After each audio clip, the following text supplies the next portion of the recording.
19 साल की उम्र में जब मैं अपने शहीद पिताजी के टुकड़े घर लाई तो मैं नाराज थी इस देश से। मैं नाराज थी।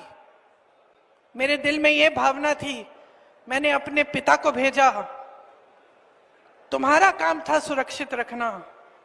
मैंने अपने पिता को हिफाजत से तुम्हारे पास भेजा और तुमने ये टुकड़े लौटा दिए मुझे, और वो टुकड़े इस झंडे में लपेटे हुए थे, देश के झंडे में। मैं नाराज थी। मैं समझती हूं शहादत की का क्या मतलब है। जैसे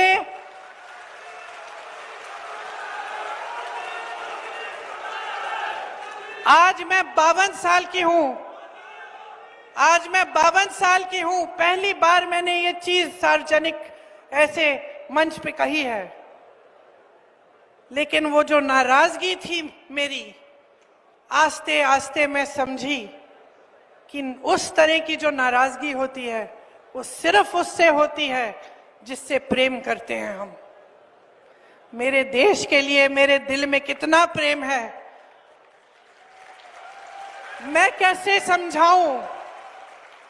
जब मोदी जी मंच पे खड़े होकर मेरे पिता को देशद्रोही बोलते हैं, जब मोदी जी कहते हैं कि मेरे पिताजी ने कोई कानून बदल दिया अपनी मां से विरासत लेने के लिए, तो मेरे दिल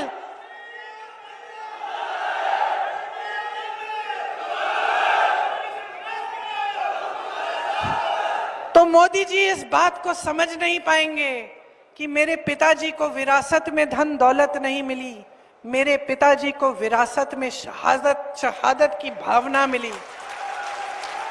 आप समझ सकते हैं, आप समझ सकते हैं। इस देश के किसान हो, इस देश की मिट्टी आपने सींची है अपने पसीने से, अपने इतने बेटे भेजे हैं सरहद पे। जब आपके बेटे शहीद होते हैं इस देश के लिए, तो मैं जानती हूं कि आपके दिल में क्या भावना है, क्योंकि वही भावना मेरे दिल में है। जो पुलवामा के शहीद हैं, जब वो हुआ, पुलवामा का हुआ, उनमें से कुछ परिवार यूपी के थे।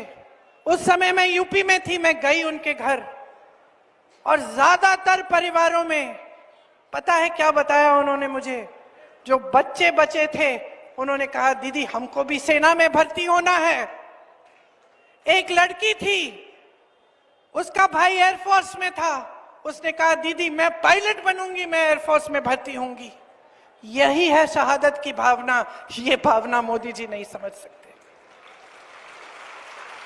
जो मोदी जी इंदिरा गांधी जैसी एक शहीद के बारे में उल्टी सीधी बातें करते हैं, जो मोदी जी इस भावना को देख के सिर्फ परिवारवाद देखते हैं लेकिन देशभक्ति नहीं देखते, देश की सेवा नहीं देखते, वो इस भावना को नहीं समझ सकते। मैं आपको ये कहने आई हूं, मैं आपको ये कहने आई हूं कि हमें देशद्रोही कहें, हमें घर से निकाल दें, मेरे भाई को संसद से निकाल दिया, हम पे केस डाले। मेरे भाई पे इतने केस डाल दिए कि कभी इधर कभी उधर, कभी गुजरात में कभी बिहार में वो जाता है कचहरी, जाएगा, कुछ भी कर ले, मार डाले, लेकिन ये भावना हमारे दिल से कोई नहीं निकाल सकता।